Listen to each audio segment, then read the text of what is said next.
Good morning, everyone. Thank you for joining us for ICONversations. The ICON program is designed to celebrate our company's top producers. These agents have gone far above capping status and are now earning back their paid company dollar with various stock grants, which are earned by reaching exceptional milestones. Today on ICONversations, we have 5 of our amazing icons here to bring you a freight train of knowledge. From Georgia, we have Mike Price. From Florida, we have Quan Deep. From Texas, we have Chloe Chang. From South Carolina, we have Rupesh Patel. And from Ontario, we have our moderator, Vinod Bansal. Vinod, take it away. All righty. Thank you very much. And I welcome you all to our amazing session today. And I believe everybody is doing great.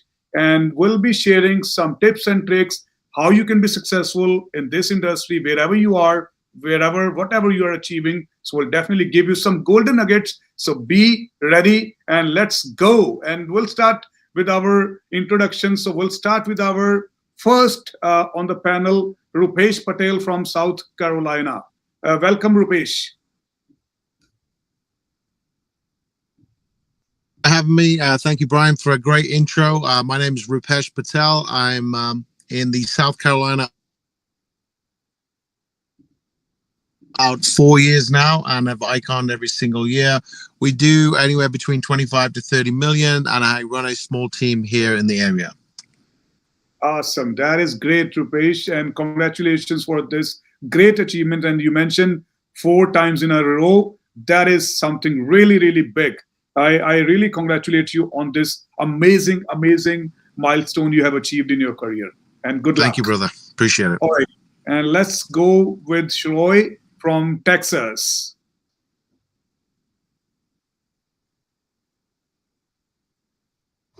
Ms. Chiang, are you there? Can you hear me? Yes, I can hear you. Sorry, say the question one more time. Yeah, no, we are just having a little introduction about ourselves. Okay. Yeah. Yeah, my name is Chloe and I live in Austin, Texas. I've been a realtor for 16 years and joined EXP a little over a year ago. I conned my first year and it's been wonderful. I have really enjoyed all the interaction that and all the things I get to learn from EXP. So continue to keep getting better because of you guys. So thank you. Awesome, Chloe. That is amazing. You have achieved your icon status in your first year joining EXP. That is really, really great. And I really congratulate you on this achievement as well. All right, so let's go to Florida. Quan, how's the weather doing? First of all, you start with that and then your introduction as well. Yes. Hi, everyone. The weather is, I'm looking at the sky right now. We're doing much, much better. And luckily, we are safe and unharmed from the storm. I have been in real estate for 9 years now. And I joined EXP, I would say over a year and a half ago. And made icon last year, and I am excited for the next years to come and all the training and knowledge that I'm going to gain from the company. So I'm excited to be here as well. Awesome, Quan. Congratulations on this achievement, and definitely we'll discuss more into it. And now I would like to welcome our friend Mike from Georgia. How are you doing, Mike? Hey, Vinod, this is great to see you again. Great to be on a panel with you again. My name is Mike Price in Alpharetta, Georgia, which is just about 20 minutes north of Atlanta. And I have been with EXP 4 years, and I have iconed every year. Just hit my 4th icon a couple months ago. And it is a blessing and an honor to be an icon at this company. I've got a team, and we average around a little over 40 million a year and 100 units. And we're just really excited about being here and sharing with everybody today. Amazing, Mike. That is great. That is great. And awesome to have you on this panel again. We have done earlier as well. And I welcome you again. And so I'll introduce myself as well. My name is Vinod Bansal, and I'm from Toronto, Ontario, Canada. And this is my fourth year with EXP and my 13th year in real estate. And I've been Icon these 3 years in a row. And I have a small team of around 22 agents. In my downline, I have around 90 people. So we are doing every day whatever we got to do to be the best in the industry. And it is a really great journey with EXP. So we'll start with some of our questions which we have. The biggest question everybody wants to know is one thing you can attribute to your success to becoming an icon agent. So we'll be starting with our first guest from Rupesh Patel. So what would you like to highlight here that attributed in your success of being an icon agent, Rupesh?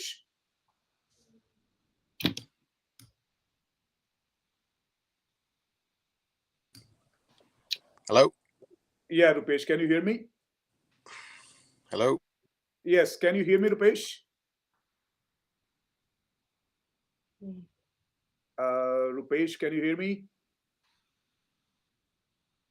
Okay, so we'll have Chloe. Can you hear me, Chloe? Yes, And I you got can. that? You got the Yeah. question? Yes. Okay, let's.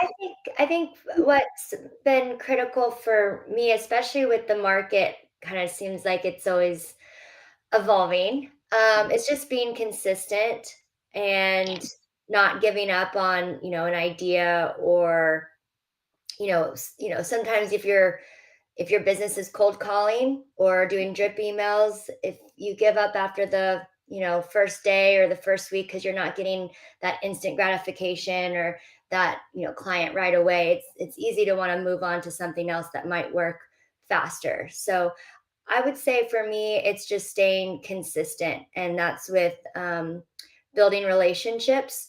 And so when sometimes sales are a little bit slower, I like to invest my time in building those relationships and spending time with my clients. So I tend to throw a lot of parties and a lot of events. I do a poker night once a week, and I stay very consistent with that.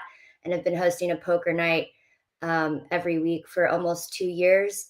And then I have, a party on Friday where I just invite people to come over and hang out in my home and serve snacks and just kind of let people network and meet each other. And so what's been really helpful and successful for me is just staying consistent with the relationships and meeting as many people as possible. Awesome. That is great, Chloe. You mentioned a big thing. I always believe that consistency create empires. So, which you nailed it.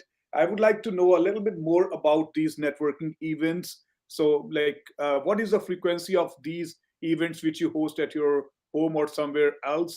Like in a month, how much you do it on a monthly basis, or like what is the frequency for this? So the poker night is once a week. I call it French Leave Friday. So on Fridays, I just kind of send out text messages through WhatsApp because you can do a broadcast list. And so Okay. instead of putting people on a group chat, um, it's a broadcast. And so when I meet new people, I just add them to that broadcast list and then let everybody know, hey, I'm hosting an event at my house at this time. And so I try to do something weekly. Even if people don't come, they're at least hearing from me. And then I tend to do like one big party per quarter. So next Thursday, I'm doing a big event. It'll be about 200 people, and I individually call and text people to invite them. So instead of having to check in with my network and saying, hey, do you need anything? Or, hey, do you want an update on the market? I can actually, give them something of value and that they want if they're not necessarily looking for real estate help in the moment, but I'm still being able to build that relationship. I'm staying on top of mind. I could get a referral from them. And so I was in the past, inviting people to dinner or inviting people on a walk. And those one on ones are great, but they're very time consuming. And so I find group events just more sustainable for me, because I can hang out with obviously a group of people rather than one on one. So it actually saves me a lot of time. And what I find interesting is when people can't attend an event or a party or something like that, they almost like they apologize to me, and then they almost feel like they owe me something. And so, not that not that it's always great for people to be in debt too, but I kind of like people feeling like, oh, I'm on top of mind, I maybe owe her something. And so they sometimes start inviting me to things because I invite them to stuff. So it's just been, in my mind, a time saver, whether you do it once a week or once a month or once a quarter. Just being able to invite your network to something to do, I think, is a great way to stay in touch. And what is the number of people who comes on this big event? You mentioned 200 people. So these 200, I mean, including some of the agents as well, or these are just your clients basically? Mostly clients, and then the clients invite their friends. So, for example, at this party, I will have poker, and two of the poker tables will have $1,000 buy-in. So, targeting anywhere from like high net worth individuals, to non-high net worth individuals. So I like to have a diverse set of people, but always very genuine and kind. And the great thing too is when you throw a party, you're reaching out for sponsorships, you're reaching out to liquor distributors, you're looking out for, maybe musicians or DJs. And so I've been able to build my network, even in the hospitality space, because when you throw an event, you're involving a lot of people and you're making new connections and new relationships. Awesome. That is great. That is awesome. So I made my notes, which is great, to have this poker night or event at least once in 3 months, which is really great. Thank you very much, Chloe. And now we'll ask our next panelist, Quan. Quan, what is the one thing which you would like to mention to attribute to your success to become an ICON agent? Hi, yes. I would say piggyback on Chloe and agreeing with her that having a strong network and building those strong relationships are very important. I too try to do at least one or two big events a year. Definitely not as big as Chloe's or as consistent, but I would want to add in or try to do at least three or four every year to maintain the relationship of the clients that have trusted in you and liked you. And on top of that, I would also say standing on top of the giants, like your uplines that recruited you. We are in a very big. I have a very big group, the uplines who recruited me. So I am very involved in the group and asking questions and going to their masterminds as often as I can. And I think those two main things is what I would is the main reason, I guess, for the icon that I've been able to achieve icon status.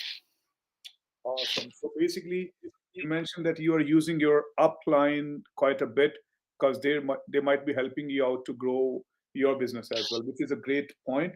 We sometimes forget in this company that we have people who can help us in our success. So it is again a very very good point. So utilize the resources which is given to you by EXP as well as your upline partners.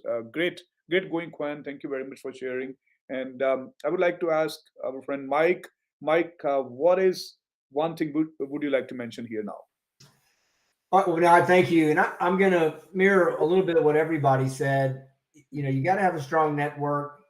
You've got to get up every day and you've got to be consistent and really do the daily activities that are needed to drive business, whether that's calling leads, setting up open houses, staying in touch with your database. We've got a strong database that we market to, 60 plus times a year. We call them on birthdays, anniversaries, and we also set up events for them a couple times a year. But one of the main things is this great company that we're with, EXP. We have access to some of the biggest producers in the country. And if you can't find what you're looking for in your upline, which should be your first step, there's so much training and so many different masterminds and so many different opportunities to learn from some of the strongest agents in the nation. And I would suggest to everybody plug in. I mean, I'm on a mastermind every single week. My team's on a mastermind every week. And we really dive in and take advantage of the people that are doing a lot more business than us. And every week, even at the level that I'm at, my team's at, we're always getting a nugget and something that we can use to move our business forward. So I'd say to everybody out there, you can all achieve icon status. There's so many people around you in this company that will help you and you can learn from. And so just take advantage of it and just be very consistent. But consistency, I say, would be the number one thing that I could point to that has got me where we are right now. Awesome, Mike. That is great. Consistency creates empires. That is my slogan as well. And never give up, and definitely use the resources given to all of us. And we all can be icon agents if we start utilizing, the resources given to us by EXP. That is great. All right. And I believe now let's ask Rupesh the same question. Rupesh, are you there? But yeah, those are all good points. And I think one of the things I started early on in my career was, I started getting into a habit of having a certain amount of contacts every single day, because real estate really is a contact sport. It's that old tactic. You got to speak to people, and you've got to be asking questions about whether they're buying or selling a home in the near future, and making sure that we're doing the daily contacts is one method that's got me to become an icon. But the main thing is actually building a database with those contacts that you speak to, and making sure that we're systematically calling them, speaking to them about their needs, and making sure that we're moving them through a process, so that they do become active buyers and sellers. So I would say the biggest thing that I've been doing since day one is making sure that I'm making the right amount of contacts every single day, making sure that I'm adding people to my database every single day, and I'm actively communicating to my database every single day, and making sure that we follow those systematic processes that we have based on time frames, motivation, those kind of things. So if I was a new agent starting out, I'd make sure that you'd be taking advantage of the CRM that that EXP provides, which is Lofty. Making sure that from day one you're adding people to it, making sure that you're contacting them, and making sure that your everyday goal is to be building that database with new people, so that you can eventually have a database that actually pays you in return for communicating with it. Awesome. That is great. So you mentioned that you are using CRM as Lofty. So I'm with EXP from over 3 years now. So I'm still using KV Core. So would you mention Lofty is better than KV Core, or So here's what I would say. So I've been a big Boomtown user, and that's probably costing me anywhere between 2,000 to 2,500 a month. And I'm actually shifting over from that system to the Lofty system, because I feel like it has a whole lot more that it offers, for a CRM, with the automations, the marketing, and all that good stuff. And it's really a great plus for EXP agents to have access to that at such a cheap price. I think that's where I would go. I obviously see enough value for me to move over almost 30,000 contacts from my database to Lofty. So the answer to your question is, I believe it is. I haven't tried it long enough yet, but as far as the CRM is concerned, it has to do just a few simple things. You should be able to add birthdays. You should be able to add anniversaries. You should be able to add next contacts, and you don't even need an elaborate CRM if you're really looking at it. But the Lofty system has more than enough than what you need, and I'd definitely recommend any agent that's trying to use a CRM to go with that approach. All right. Thank you very much, Rupesh. Thanks a lot. Anytime. So yeah, so for me to answer this question is, as everybody has mentioned already, all of these things. So my main thing is, because I've been in business over 12 years now, SOI, sphere of influence. Never forget that. I mean, you got to call them or talk to them, meet them, whatever. Be in touch with your SOIs, because my good chunk of business every year comes from my SOI. So I try to meet them, once a month or whenever I can. At least I'm in touch with them with my social media updates, my messages, my WhatsApp messages, or my all those reels and everything. So I believe I would definitely recommend all the agents that please make sure you should have at least 10, 20, 30, 100, whatever number you have, your SOIs. So, because they are the people who can definitely help you and flourish your business. So that is one thing which would I would like to add there. So make sure you have updated list of SOIs and use them as well. So now let's go to the next question. Nowadays, you know that things are changing. AI. AI is growing fast in this business. So my question to all of our panelists is that are you utilizing it? If so, how are you utilizing it? Like you can mention some of those AI tools. So we'll start with Mike. Thank you, sir. So we are using AI in a few ways. We've got, the number one way is probably all of our listing descriptions. We're also doing a lot of virtual staging with AI, and we haven't really tapped, everything we can out of it. And that's one of the reasons I want to be on this panel today, to find out what some of the others are doing. But AI is also helping us on our Zoom calls. AI is also helping us on our lead generation and follow-up boss, and just helping us take notes. So there's a lot of pros to it. I think if you don't have an AI component in your business, you need to definitely do it. I mean, for listing and descriptions, it's been incredible, and drafting, documents, any kind of information that we need to get out and make it really creative. We're using AI really well, but we'd love to hear what some of the other folks on here are using it for as well too. So, Mike, you mentioned that you are using quite a bit in listing descriptions, virtual staging, Zoom calls, and all of those things. So, would you like to mention some of those AI tools here, like any sort of, these tools or apps which you are using, so all of us can make some notes? Absolutely. We use the paid version of ChatGPT. We use the free version and the paid version, and our operations team uses it on a daily basis. And you can get a lot done with the free version as well. The paid version is just a little bit better. Mm-hmm. And then we use a company called Style that does all of our virtual pictures. And we're able to do pretty much anything we can with that. I mean, it's incredible the quality that you can use because it's AI driven. But those are the main two things we use. And I'd say if you're not using Chat GPT on a daily basis, you're really missing out on some efficiencies. And then on Zoom, we have an AI component, an AI note taker that really takes all of the notes for us and breaks it all down. So when you're doing Zoom calls, which we're all doing in a virtual company, it breaks down all the notes and sends it to everybody. And it's a really good feature. And it just cuts down on a lot of the physical note taking. So you can really be focused on what you're talking about in the meeting and not really taking notes as well. So those are the three big things that we're using on the daily.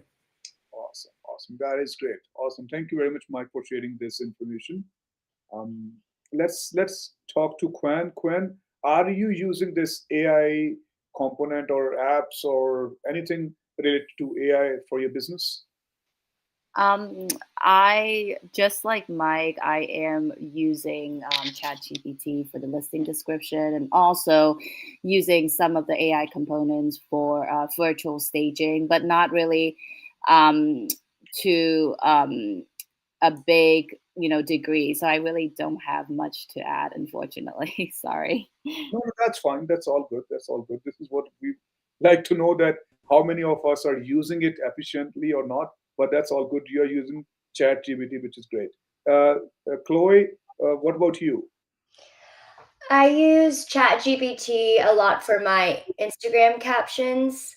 I will say you need to train ChatGPT to speak in your brand voice. So if you're a newer agent, I think it's important to kind of understand how you want your tone of voice, your brand voice to come across. It might be different in an email than an Instagram caption versus, even a text message. So you can add either ChatGPT or you can add any sort of AI to your keyboard on your iPhone.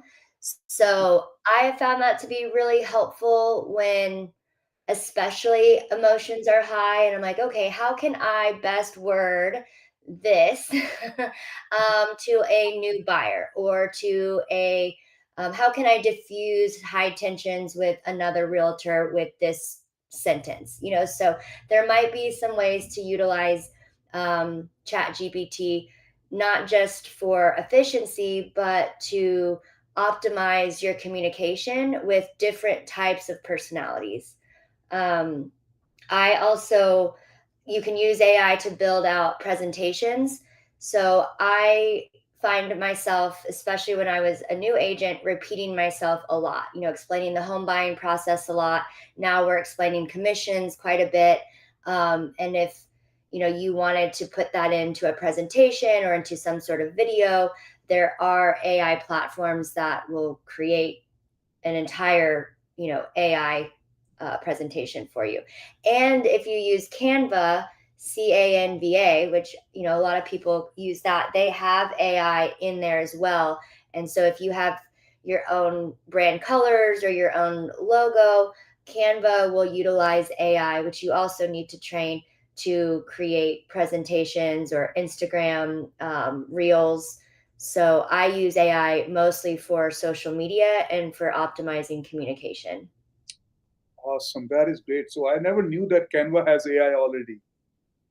Yeah, and of course you How have to efficient pay it is. extra for the professional version for Canva and for ChatGPT. Okay, so how efficient is it AI for Canva? I mean, yeah, I have that pro version as well for Canva, but I'm not sure. We have never used AI component of Canva. Is it easier to understand, or like do we have to pay extra for that?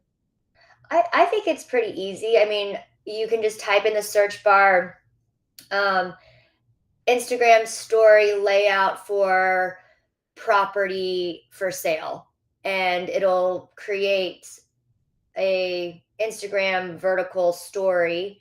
And if you insert your brand colors and your logo, it will actually make it for you with your own colors and everything that you want. And then you can always save those and label them. And so it should be easy for you or an assistant to just change the colors and the price and all of that. So it does help make things more efficient. Um, and it's not too steep of a learning curve. You really just kind of got to play around with it. But if ever I get stuck, I go to YouTube and we'll just watch a couple of YouTube videos on how to best optimize AI. Nice. Thank you, Chloe. Thank you. Thanks a lot. Rupesh, what about you? Are you using any AI? Similar to what Mike said, I mean, for property descriptions, general things that I'm trying to communicate to somebody. Sometimes, like Chloe said, emotions are high, and you want to put it across in the best way. So that's good use of it for there. One of the main reasons I actually moved CRM from Boomtown to Lofty was it actually has a built-in AI texting platform in there. So one of the things, obviously, as we generate leads to our website or we bring in leads to a database, the pickup ratio these days when you try to call leads is actually has gone down. So we need to have some kind of automations involved so that there's things that is being sent out on your behalf, whether it's a text message or an email, or you can actually even do a voice a voice AI now, which I'm not using yet, but it's out there. But I'll be using more automations through my Lofty CRM for texting purposes for leads to find out who's actually at the bottom of the funnel and who's ready to buy and sell, if that makes sense. Awesome, awesome. That's great. All right. So for me, as well as everybody's mentioned, so I'm just using mainly ChatGPT for my social media posts, for listing descriptions, and sometime for my motivational videos. But yeah, I'm using Canva, but not AI into that. So still, I mean, we are kind of in a learning phase. That I know a couple of agents, they have started using AI for various other things, as Mike mentioned, for mainly about your virtual staging. I don't know how efficient that is, and even taking notes on your Zoom call. But I personally feel that we should definitely be getting on this train, because AI is not going to replace anybody of us, but definitely it'll help us to make our business grow further if we can, learn and adapt quickly. So, I mean, we are still in a learning phase, but then again, it has a lot to offer. Right? So now let's talk about, I would say, leads. I mean, I would like to know from each of you, because all of you have done great. And we'll start from Mike. He's doing 100 deals in a year. So, what are three main sources of your lead generation? I mean, you can mention some of the, paid lead, those companies as well. Or what are your main three sources of lead generation? Mike, we'll start with you, my friend. All right, thank you, sir. So we have our number one lead source is sphere of influence, PCSOI. So we call that past client sphere of influence, and that's everybody that we've done a deal with, that we've had a transaction with, and our sphere, the people that we know, and that is the backbone of our business. We also have some other lead sources, and we use these other lead sources to basically grow a database. And so we use HomeLight, we use Realtor.com, which used to be UpNest. We have Referral Exchange, and those are just some of the leads we use. Another one we use is oh God, I just saw it. I can't think of it right now. I'll come back to it. No worries. But the object of the game for us, if in a lot of the lead sources, we're not paying on the front end, but you're paying on the back end a hefty referral, and a lot of agents don't like that. And the way I look at it is, it's the cost of acquiring a new client that you wouldn't have acquired any other way, really, because you can. It's kind of like when you're doing your marketing. It's you market to people you know, and you market to people you don't know. Well, the people you don't know is a much bigger pool than the people you do know.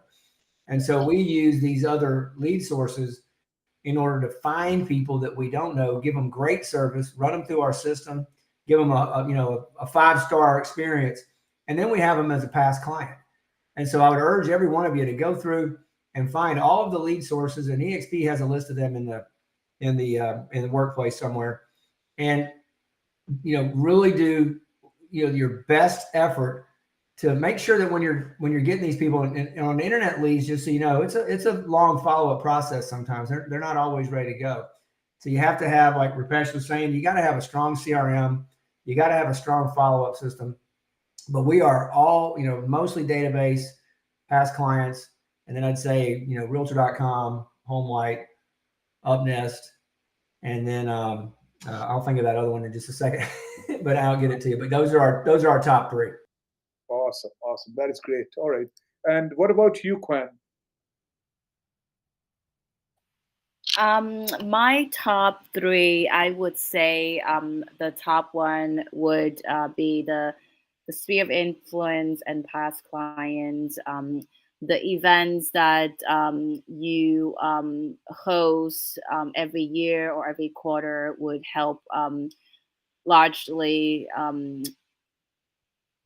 would help largely with getting leads or referrals through those. And I would say the second would be also the referral companies, where you close the leads and you have to pay them back, on the back end, like Mike said.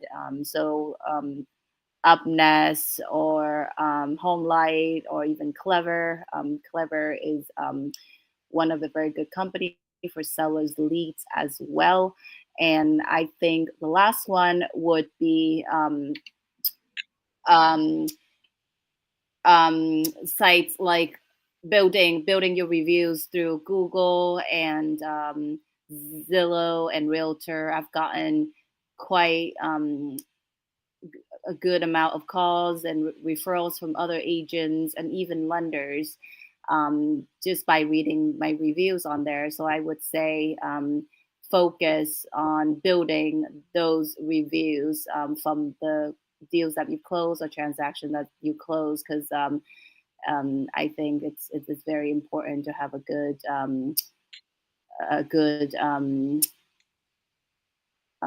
I am like losing my thought. Yeah, a good review, I guess, platform. That would be my 3. Awesome, awesome. All right, thank you very much, Chloe. What about you?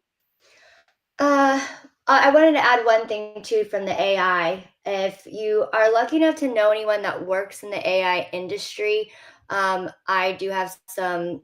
I actually have some clients and some friends, and they build language models. So I would look into language models because what they're going to do for me is I'm going to export my entire database into a CSV, and through their language models and through AI, they're going to be able to pinpoint which of the people in that list are the highest probability of buying another home. And so AI does have a lot of capabilities where you can take your database and it will organize it based on who they think is going to be likely to buy and then train it. So once I learn more about that, I'll be happy to share. In terms of how I get leads, just to say something a little bit different from the other panelists, I am very big on education. I find that when my clients feel educated on not just the process, but the market as well as investing, they feel empowered, they feel confident, and it also builds trust. And so I've developed multiple presentations, a first time homebuyer presentation, an investor presentation where I talk anywhere about buying your first investment property and cash flow, different types of financing opportunities, even S corps and LLCs. So I've got a variety of different presentations that I offer, and then I go into, for my demographic and network is primarily in the tech industry. So I will utilize my network to reach out to people who are in HR or in some high level within those tech companies. And then I will ask if I can do a presentation for them. And so I've been doing that for the last 8 years. And for big companies, I've done presentations for Dropbox, for Amazon, for Google. For some of the big companies that have a little bit more red tape, I will reach out to like some of my clients or friends who are directors or run a sales team. And I will present, about a 45-minute presentation about, the economy, the market, home buying process, any of those things. And then I've even built out a series of presentations if they wanted to sign up for like more of like a workshop where they can actually learn and almost take a course about real estate. And so again, I'm trying to optimize my time so that I'm not having a one-on-one conversation about real estate. I'm trying to get in front of 10, 20, 100 people at a time. So between that, and then a lot of times with those educational pieces in the presentation, I'll turn that into a LinkedIn post. And I think that LinkedIn is a great platform, not just for the referral network, but I think people are on there to learn and to, kind of, it's a little bit different than Instagram or TikTok. I think LinkedIn has a little bit more of a professional feel to it. So I always request that my testimonials get written on LinkedIn versus Google or Zillow. So I utilize LinkedIn quite a bit and have found some good leads from LinkedIn. Awesome. That is great. That is great.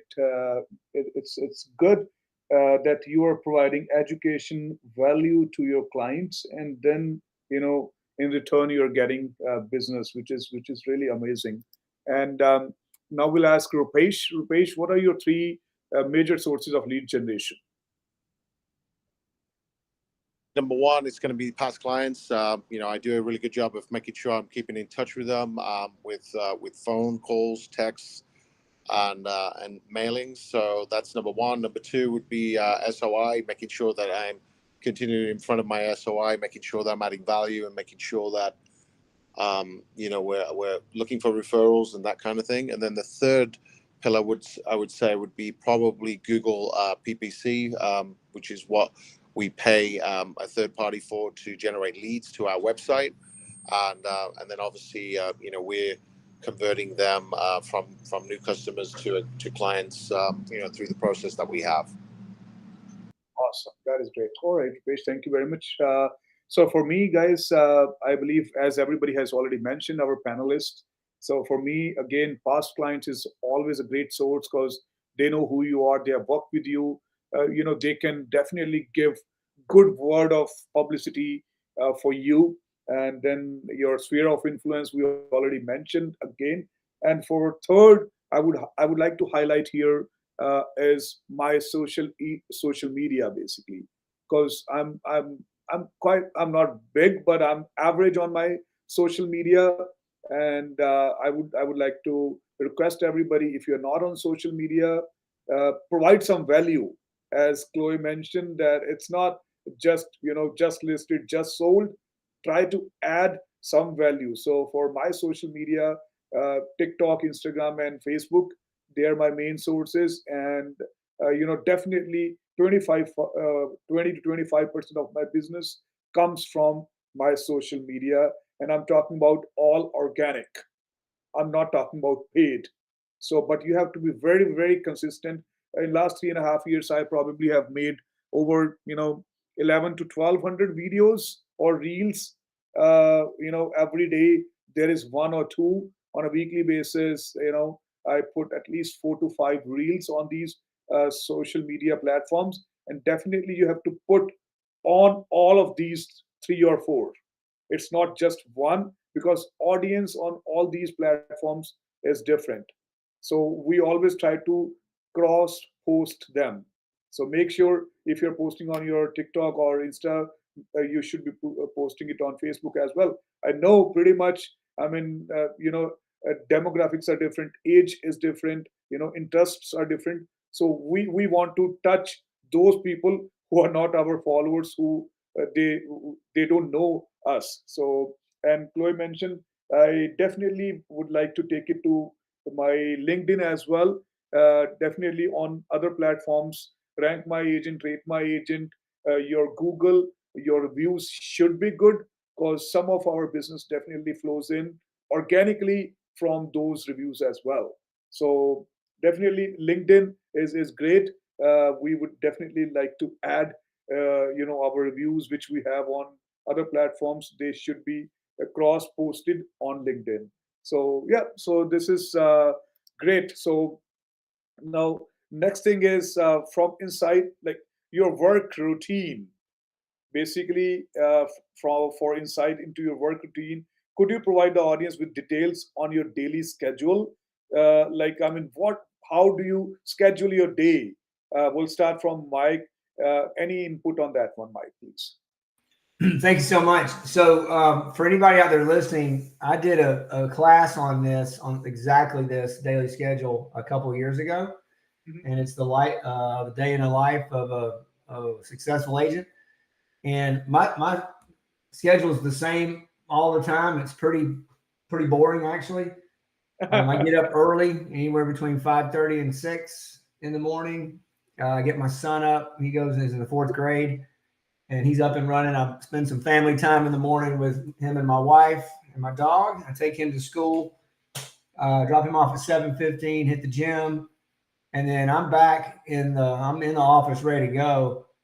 8 o'clock, 8:15 on Mondays and Wednesday, Friday. Have an operations meeting with my team. Operations on Tuesdays and Thursdays. It's production team, and we go over all the things. And then I'm still, at this stage, I still do lead generation, pretty much every day. So I've got some time blocked between, usually 9:30 to 10 or 11, depending on what my schedule is that day. And I'll do at least an hour lead generation every single day. That's calling past clients. That's calling leads. That's communicating with our inside sales associate on any kind of appointments. That's going back over all my appointments, and maybe I didn't get the listing right away. And I'm just doing a lot of follow-up. Mhm. And then I've got appointments, and I'm usually going on a listing appointment. I average about, anywhere between 3 and 4 listing appointments a week, me personally. Sometimes I'm going with people on the team, but a lot of them are just for me. And so I try to make those appointments happen between, noon and 4, so I can get to the appointment and get home and miss the traffic and all that. But sometimes I've taken them at night, depending on the client. And then I come back in the afternoon. My son gets home from school about 2:45. I like to spend a little time with him in the afternoon. And then I usually just finish up my work day. Some days I'm done at 3, and some days I'm working till 9 o'clock at night. It just depends on what's going on. But it's always consistent. It's always includes a lot of follow up. And just like everyone on this panel said, I'm touching my database and my leads and all the people I've gone on appointments with almost every day. And I track that too. And I've also got a coach at this level. I've got a coach. And I meet with my coach every Wednesday night, 8:45 for 45 minutes. And we go over all of my everything. What am I doing? Where's my blind spots? And I track my numbers just like I did 15 years ago. So Awesome. to have a boring schedule is really what you want. That's where all the excitement comes from, is just doing the same thing over and over and over again every day. Awesome. No, that looks like a great schedule, Mike. It doesn't feel like boring because you kind of put everything into place because your business is good, touchwood health is good, family is good. Everything is great. No, I definitely. I mean, it's great for me. I mean, this gym part is missing. the Yeah. rest, the rest other things are still in place, but this gym part is missing. So definitely, I would like to inculcate that as well. But this is a great schedule, Mike. Thank you. All right, Quen, what is your schedule looks like? I mean, are you a big schedule person or you just go with the work as it comes? Yeah, I would not say I'm a big schedule person just because my schedule right now is actually all over the place. And I guess for any new mothers or any new parents here, I just had a newborn, so I for the last 6 months, it's honestly all over. But I would make sure that I dedicate an hour or two every day just to do follow up and with the clients I have, and also new leads and new people coming in. I usually get on the phone anywhere from, I would say, 10 to 12, and if I can't make that, I would do 4 to 6. I find that those hours are the best to have the best pickup. And between 12 to 4, I try to go on any listings or buyer's appointment. I usually have 2 to 3 myself every week as well. So I guess like I was just to the point that I definitely not a big schedule person because of the newborn and the toddler running around. But and again, I think getting on the phone and talking to people every day is the most important, I think, in this business. No, that is great, Kwan. You're doing a great job. As you rightly mentioned that you're a new parent. So I believe that is again a big responsibility, but you are keeping your business with it. That is amazing. That is wonderful. Congratulations on that. Thank you. All right. And Chloe, what would you like to add here about your schedule? Are you a big schedule person? You have schedule written somewhere in your office or somewhere, or are you just get the work done? Um, I would say I don't have a schedule. I think if you're in real estate, you're just kind of working all the time. So, for me, I would say I try to be active every day. I will sometimes find myself stuck at, my desk working. And so I'll try and take all my calls on a walk. So if I can get my calls and my walk done in the morning, it kind of just sets the tone for the rest of the day. So I always try to do something active in the morning and just take all my vitamins and knock out all the try to be healthy stuff. But I would say for a lot of the people that are, just trying to figure out how you should structure your day, um, I would structure your day around the time where you feel the most productive. So I don't show any houses before 2 p.m. Unless it's something unique, because I'm the most productive between 10 and 2. That's when I need to check my emails, write content, do anything like that. Because engaging with people is something I could do in my sleep. So whether that's I'm usually the most tired between 2 and 6. So that's when I actually spend time with people and set my meetings and my showings later in the afternoon. Awesome. That is great. That's great. Rupesh, what about you?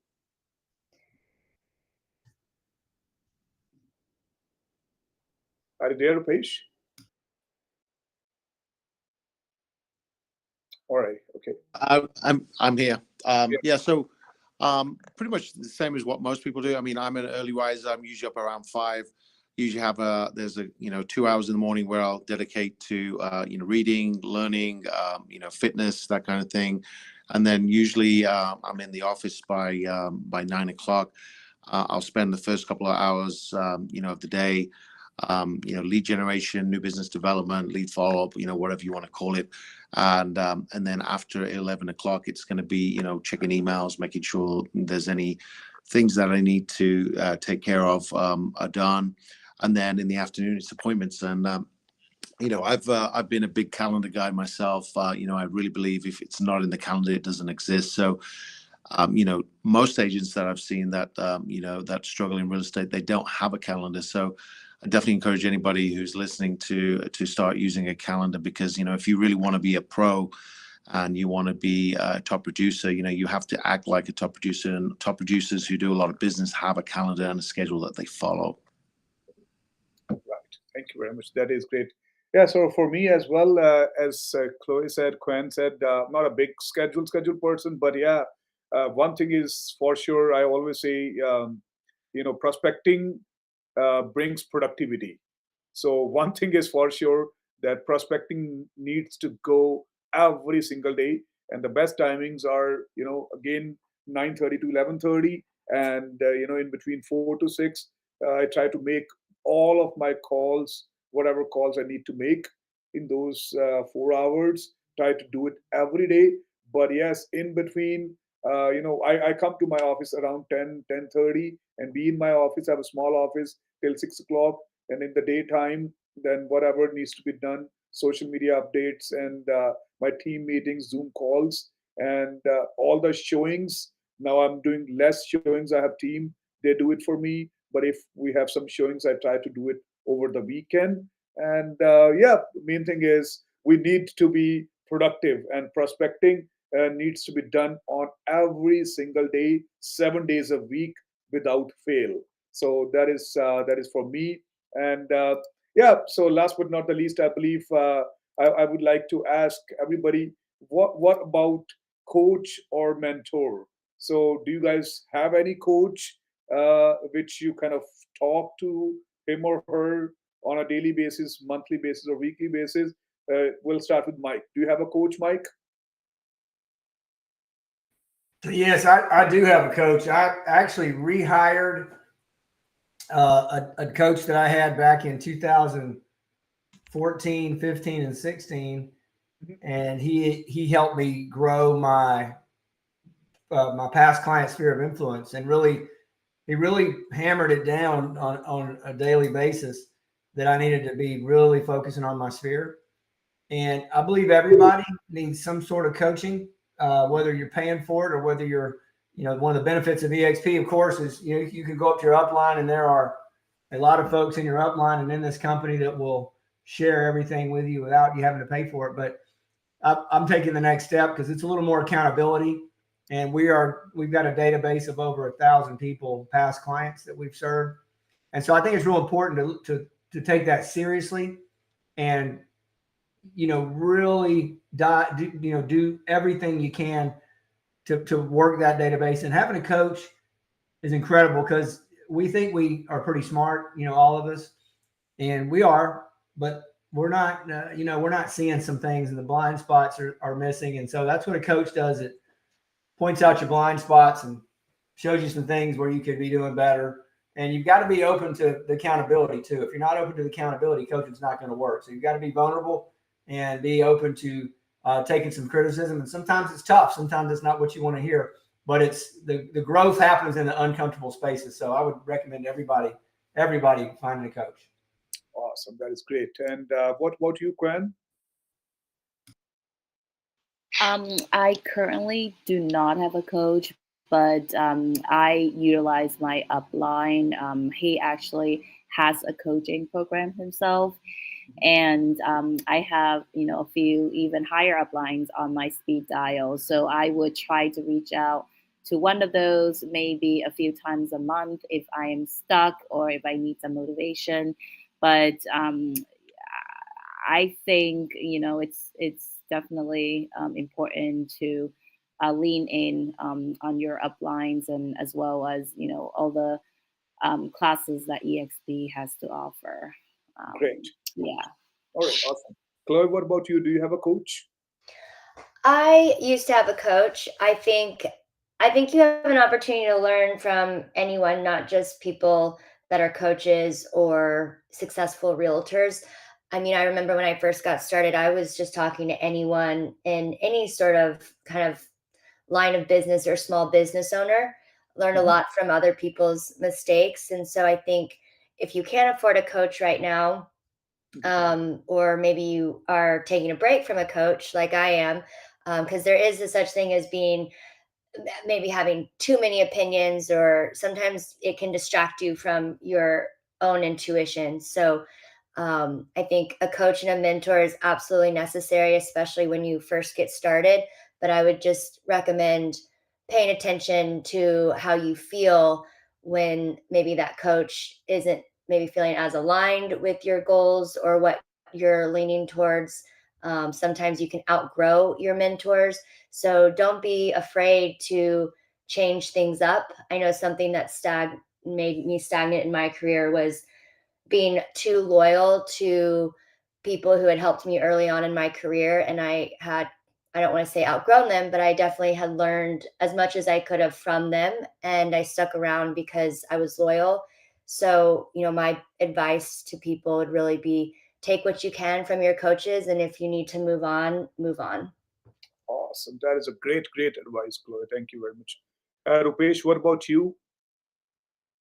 I don't currently have one, but I am considering getting back into coaching. When I first started out in real estate, I think after about a year or two, I did hire a coach to kind of start me out in my career. I was there for a couple of years, and then, just like Chloe said, you got to know when to move on to the next coach because, I think everything has an expiration date, and I think you got to look at where you're at and see what you need, and you've got to hire somebody who knows, the path to get you where you want to go, and shortcut that learning curve. So I don't have one right now, but I highly encourage coaching. But I also recommend touching base with your upline because obviously there's some people who have gone on some bigger paths than you have, and then also utilizing YouTube. There's a lot of training content out there, and obviously EXP has a lot of trainings out there from real powerful producers as well. Great. Alrighty. Thank you very much. So for me as well, as everybody has mentioned, I do not have a coach right now, but definitely I take help from my upline partners. And there are people in EXP who can help you out for anything and everything, guys. Believe me, this is the best place to be in. So I believe, check out with them. You can ask as many as questions do you want to, and they can definitely help you out. And I always say, you do not have to reinvent the whole wheel. The wheel has already been invented, so you just have to kind of use it, make it decorative, and do whatever you got to do. And as rightly mentioned by Rupesh, so definitely you have to keep on moving. So it's not that one thing, you're stuck with somebody, as Chloe said. So make changes, do adjustments, and wherever you want to reach there. So yeah, with this, guys, thank you so very much, and I really, really appreciate all of our panelists. So for this amazing session, I have made myself a lot of notes out of this, and definitely I wish you all great, great success for this year and the next year coming ahead. And yes, be in touch. And again, thank you so very much. Appreciate you all. And I want to thank you all for joining us today. Thank you, Chloe. Thank you, all of you, for coming and being part of this amazing iConversations. We're going to see some of you next week. And if you are watching this live on YouTube, smash that like button. Vinod, a little birdie told me that you're celebrating Thanksgiving this weekend. So happy Thanksgiving in Canada. Right. Thank That's a you. big deal. Awesome, Thank you guys. Well, we'll see you next week. And if any of you out there in the audience are in an active ICON benefit year,